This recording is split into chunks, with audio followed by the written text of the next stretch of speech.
जय हिंद मेरे प्यारे बच्चों एवं प्यारे साथियों, बीके मैथमेटिक्स क्लासेस में आपका स्वागत है। आज हम सब करने वाले हैं क्लास 9 का मैथ एक्सरसाइज 1.6। तो जो भी क्लास 9 में पढ़ने वाले बच्चे हैं अपने दोस्तों में शेयर करें। तो चलते हैं, वीडियो को स्टार्ट करते हैं।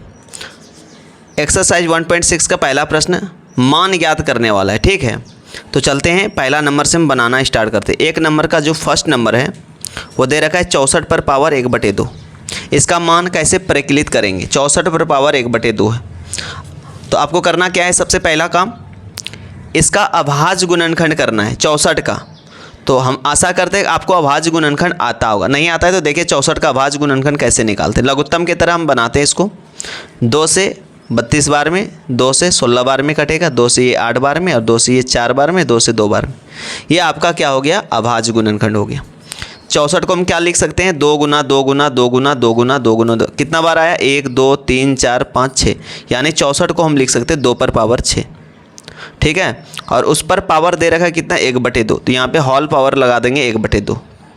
अब यहाँ से पावर गुना करेंगे, यानी 2 पर पावर 6 और गुना में 1/2। 2 से 2 3 6 कैंसिल हो जाएगा, और यहाँ से हो जाएगा आपका 2 पर पावर 3 हो जाएगा। और 2 पर पावर 3 का वैल्यू होता है आपका 8। और आपका आंसर एक नंबर का जो है वो 8 निकल करके आ गया। तो आपका ये एक नंबर बन गया, एक नंबर का 1। तो आइए देखते हैं सेकेंड नंबर। सेकेंड नंबर है 32 पर पावर 1/5। फिर वही काम करना है, 32 का अभाज्य गुणनखंड। तो 32 का अभाज्य गुणनखंड कितना होगा? तो 32 का देखिए यहाँ से 32 का गया हुआ है। 1 2 3 4 5 बार 2 आया है, ठीक है, 32 तक में। तो 2 पर पावर हम क्या लिख देंगे? 5। और उसका होल पावर हो जाएगा आपका 1/5। पावर से पावर जब गुना करेंगे तो ये आपका बन जाएगा 2 पर पावर 5 गुना 1/5। 5 से 5 कैंसिल होकर के आपका आंसर यहाँ से 2 पर पावर 1 का वैल्यू कितना होता है? 2। और आपका ये आंसर 2 निकल करके आ जाएगा। तो आपका एक्सरसाइज 1.6 का ये एक नंबर का दूसरा भी ख़त्म हो गया। बहुत ही ईजी है। आपको अभाज्य गुणनखंड अगर आता है तो आप इजी से बना सकते हैं। इस तरह के मान को आप इजी से निकाल सकते हैं, और आपके एग्जाम में ऐसा ऑब्जेक्टिव में पूछा भी जाता है। अब हम बात करते हैं 1 का 3। तीसरा है 125 पर पावर 1/3। तो हम क्या करेंगे? 125 का वैसे ही अभाज्य गुणनखंड करेंगे। तो 125 का अभाज्य गुणनखंड कितना हो जाएगा? 5 पर पावर 3 करके देखिएगा। 5 से डिवाइड होगा ये, और 5 पर पावर 3 आएगा, ठीक है। 3 बार 5 आएगा, और ऊपर में भी 1/3 है। 3 को 1/3 से जब मल्टीप्लाई करेंगे तो कट करके 1 हो जाएगा। और 5 पर पावर 1 का वैल्यू कितना होता है? आपका 5 होता है। और इस तरह से आपका आंसर ये 5 निकल करके आ गया। तो आपका तीसरा नंबर भी इसका समाप्त हो गया। अब हम चलते हैं इस एक्सरसाइज के प्रश्न संख्या 2 पर।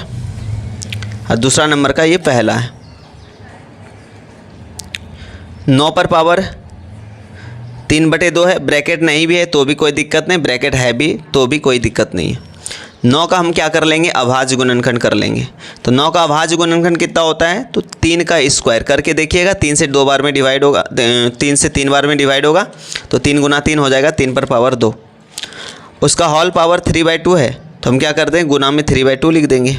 2 से 2 कैंसिल होगा, और यहाँ से 3 पर पावर 3 का वैल्यू कितना हो जाएगा? 3 3 9 3 27 आपका आंसर आ जाएगा। ये 2 नंबर का 1 हो गया। अब हम सब बात करेंगे 2 नंबर का दूसरा। 32 पर पावर 2/5। तो हमने क्या करना है? 32 को लिखना है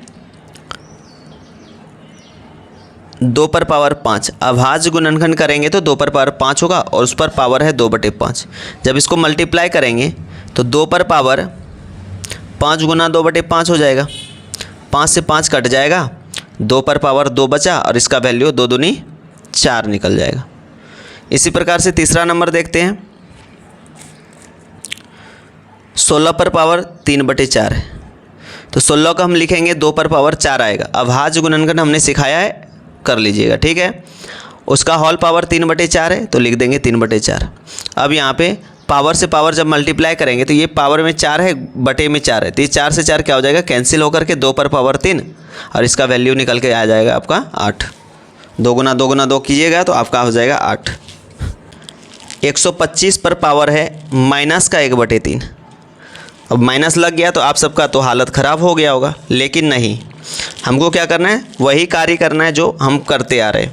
125 को हम लिख सकते हैं 5 पर पावर 3, अब पावर में -1/3, 3 से 3 कैंसिल हो जाएगा और ये हो जाएगा आपका 5 पर पावर -1।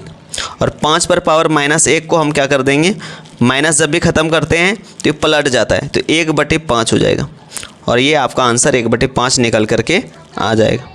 तो 2 नंबर का 4 आपका ख़त्म होता है। अब तीसरा नंबर पे जाते हैं।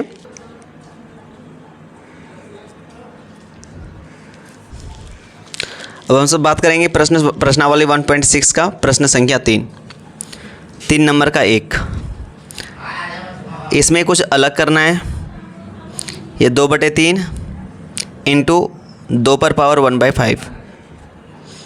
अब क्या करना है, यहाँ पे बेस बराबर है, इंटू मतलब होता है गुना। गुना में जब भी रहे दो संख्याएं और बेस बराबर रहे तो पावर जुड़ता है। दिमाग में आपको रखना है, ये फार्मूला होता है, क्लास 7 में आप सब पढ़े होंगे, a पर पावर m गुना a पर पावर अगर n रहे, बेस बराबर रहे, गुना में रहे तो पावर जुटेगा, a पर पावर m प्लस n होता है। ठीक है, तो इस फार्मूले पे हम क्या करेंगे, इसको बैठाएंगे और यहाँ से बेस बराबर यानी बेस यहाँ पे 2 है, नीचे वाला क्यों बेस बोलते हैं, ऊपर वाला को पावर बोलते हैं। बेस में 2 है, 2 लिखेंगे और पावर को क्या कर देंगे, जोड़ देंगे, तो 2/3 अब प्लस हो जाएगा 1/5। जब पावर को जोड़ेंगे तो ऊपर तो भिन्न जोड़ हो गया, नीचे तो 2 रहेगा, पावर में भिन्न जोड़ करेंगे, कहीं अलग में भिन्न जोड़ कर दीजिए या फिर यहीं पे कीजिए। तो 3 और 5 का लघुत्तम हो जाएगा आपका 15, 3 से 3 बचे 15, तो 5 दूनी 10, अब प्लस 5 तिया 15, तो 3 एका 3, और इस प्रकार से आपका 2 पर पावर 13/15 हो जाएगा आपका आंसर। अगला प्रश्न है प्रश्न संख्या तीसरा का 2 नंबर। यहाँ पे देखिए 1/3 पर पावर 3 होल पावर 7 है, 1/3 पर पावर 3 होल पावर 7 है। तो क्या करेंगे, यहाँ पर 1 पर पावर 7 करेंगे तो 1 हो जाएगा, नीचे 3 पर पावर 3 है और ऊपर पे 7 है, तो दोनों पावर आपस में गुना होगा, तो 7 कितना हो जाएगा आपका 21। ये 3 और ये 7 को मल्टीप्लाई करेंगे तो 7 21, यानी 3 पर पावर हो जाएगा आपका 21 और यही आपका आंसर होगा। ठीक है, तो ये तो इजी था। नेक्स्ट नंबर देखते हैं, ये वाला तीसरा नंबर का बात करते हैं। तो 11 पर पावर 1/2 और बटे में 11 पर पावर 1/4। तो हमने क्लास 7 में फिर से एक फार्मूला याद रखेंगे कि a पर पावर m बटे a पर पावर अगर n होता है, बेस बराबर होता है, बटे में होता है तो पावर घटता है, यानी a पर पावर m माइनस n होगा। बेस में a है तो a आ जाएगा और पावर माइनस हो जाएगा। ठीक है, तो यहाँ देखिए बेस दोनों बराबर है, जैसे यहाँ पे है, पावर अलग अलग है तो पावर माइनस हो जाएगा। तो हम क्या करेंगे, इसको 11 लिखेंगे बेस को और पावर 1/2 में 1/4 को माइनस कर देंगे। तो 11 पर पावर 1/2 में से 1/4 को जब माइनस करेंगे, 2 4 का लघुत्तम 4 हो जाएगा, 2 से 2 दूनी 4, तो 2 एका 2 माइनस 1। तो यहाँ से आपका जो आंसर निकल के आएगा 11 पर पावर 2 में 1 जाएगा तो 1 बचेगा, बटे में 4, 11 पर पावर 1/4 इसका आंसर हो जाएगा। बात करते हैं प्रश्न संख्या 3 का जो चौथा नंबर है, ये वाला, इस पर बात करते हैं। यहाँ पर है 7 पर पावर 1/2 इंटू में 8 पर पावर 1/2। अब यहाँ बेस बराबर नहीं है लेकिन पावर बराबर है, तो जब बेस बराबर नहीं होता है, पावर बराबर होता है, तो बेस को आपस में कर देते हैं गुना और पावर में जो है वही रहेगा। तो यहाँ पे 7 8 कितना हो जाएगा 56, अब पावर में आपका आ जाएगा 1/2, तो 56 पर पावर 1/2 इसका आंसर हो जाएगा। तो वीडियो पसंद आए तो लाइक कर दीजिएगा, चैनल को सब्सक्राइब कर दीजिएगा, अपने दोस्तों में शेयर कर दीजिएगा। मिलते फिर अगले वीडियो में, तब तक के लिए जय हिंद, जय भारत।